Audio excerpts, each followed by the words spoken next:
هلا، وشلونكم؟ ان شاء الله بخير يا رب.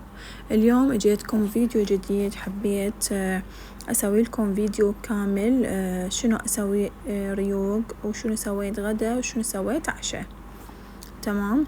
فهسه حنبلش اول شي انا وياكم تحضير الريوق. سويت لهم ريوق طماطة وبيض كلش طيبة، كل احنا نحبها. سويت هلاج على الطماطة حامضة ومالحة تموت، ويا الشاي اكيد، والصمون العراقي وجبن. ولهنا نكمل الريوق مالتنا. سويت شوية من المهام البيتية، بس ما حبيت اطلع لكم اليوم روتين تنظيف، روتين فقط غدويات وعشويات وريوقات. فهسه نجي لوجبة الغداء. فحضرت لهم مسخن دجاج بس بطريقة مطورة ومبتكرة، يعني مزيج النكهات اللي بيه كلش طيبة. سلقت الدجاج طريقة عادية يعني، وطبخت التمن همينة بالطريقة العادية، مجرد كركم ملح وتمن وعفتة يتهدر، والدجاج كذلك. حضرنا باقي الأمور اللي هي بصل قطعته بشكل شرائح، وعندي خبز لبناني همينة قطعته بهالشكل. وضفت على البصل ملعقتين طحين وملعقتين نشا.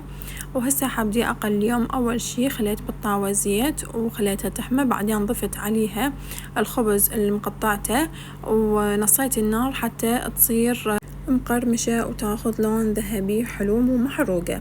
وهنا أنا عندي البصل خليته بمصفي، وبخرت كل الطحين والنشا الزايد منه وخليته بطاوة همينة، وقليته على دفعات حتى يقرمش وما يعجن، يطلع كريسبي. وهنا أنا عندي الدجاج ورا ما استوى فلسته بهالشكل هذا، وخليت عليه كمية زينة من الصماق حتى ينطي حموضة كلش طيبة.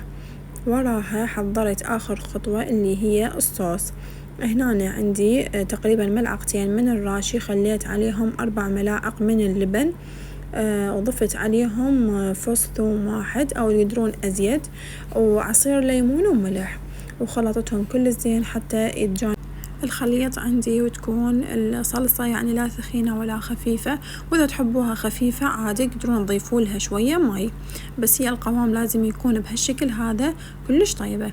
وبلشنا نحضر الغدا مالتنا. هنا أنا أول شي خليت التمن وخليت فوقه الدجاج اللي متبل بالصماق. وراها وضفت عليه البصل المقرمش، وخليت على الأطراف قطع الخبز اللي قليناه.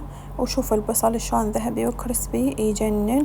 بنات جربوها كلش طيبة، مزيج النكهات اللي بيها يجنن، بين الحموضة بين البصل طعم البصل بين الخبز المقرمش التمن والدخنة الموجودة بالصوص، انطتها طعم كلش طيب. هذا هو الشكل النهائي، كلش طيبة. جربوها بنات.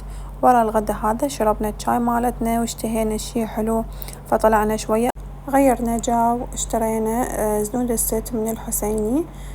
مالته كلش طيبة يسويها، مقرمشة ومليانة فستق حلبي. هاي هنا حبيت اشهيكم شوية على قلبنا وقلبكم بألف عافية. وراها بلشت أحضر العشاء. هنا أنا حسوي أكلة بسيطة سهلة وسريعة.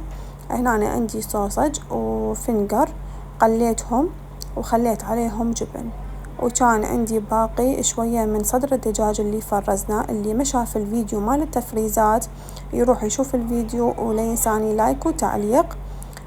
وهذا هو كان عشانه، وعلى قلبي وقلبكم بألف عافية. لا تنسونه لايك وتعليق ومشاركة. مع ألف سلامة.